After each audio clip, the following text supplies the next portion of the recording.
श्री तुलजा भवानी माता, जो जानी जाती है महाराष्ट्र की कुलस्वामिनी के रूप में, और साल में एक बार तो कुलस्वामिनी का दर्शन लेना बनता है।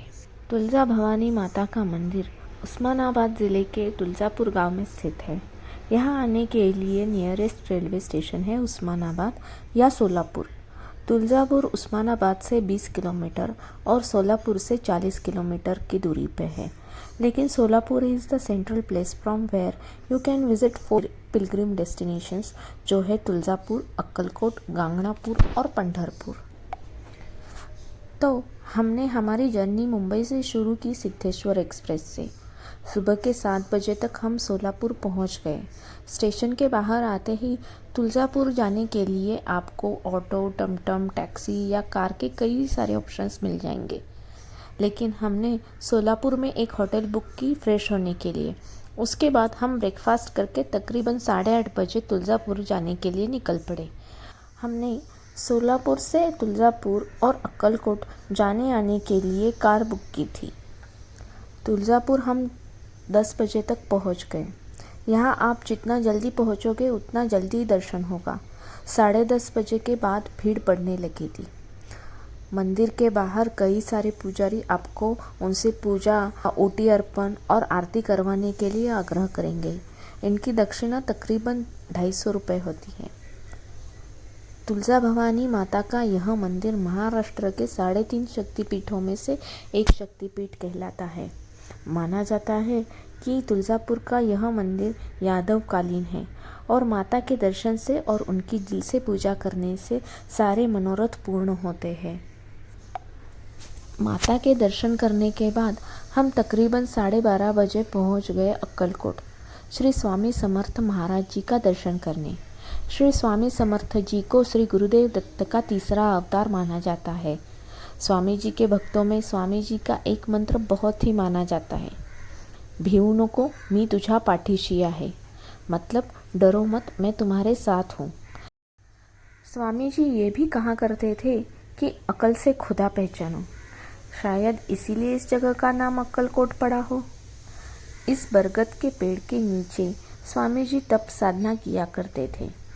मंदिर के सामने ही मंदिर संस्थान द्वारा चलने वाला अन्नदान छत्र है, जहां आप भोजन प्रसाद का सेवन कर सकते हैं। अक्कलकोट में दर्शन होने के बाद अगर आपके पास समय है तो आप कर्नाटक में स्थित गंगनापुर भी जाके आ सकते हैं। गंगनापुर जाना जाता है यहाँ के श्री गुरुदेव दत्त मंदिर के लिए। अक्कलकोट से गंगनापुर की दूरी 70 किलोमीटर है और यहाँ से गंगनापुर जाने के लिए आपको प्राइवेट या शेयर टैक्सी भी मिलती है।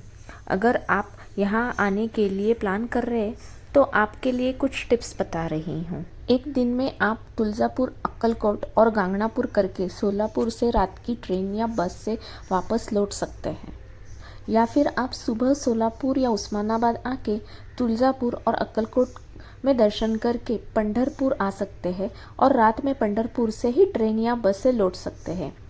पंढरपुर से रात में मुंबई तक जाने के लिए ट्रेन सिर्फ सोमवार, मंगलवार और शनिवार के दिन ही अवेलेबल है।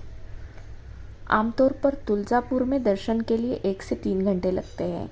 छुट्टी के दिन यह समय और बढ़ जाता है, तो मैं आपको रिकमेंड करूंगी कि आप सुबह के जितना जल्दी दर्शन ले उतना अच्छा है।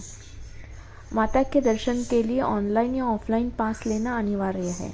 ऑफलाइन पास आप मंदिर के शाहजी महाद्वार के पास वाले काउंटर से ले सकते हैं और ऑनलाइन पास के लिए आप श्री tulzabhavani.org इस वेबसाइट से ले सकते हैं।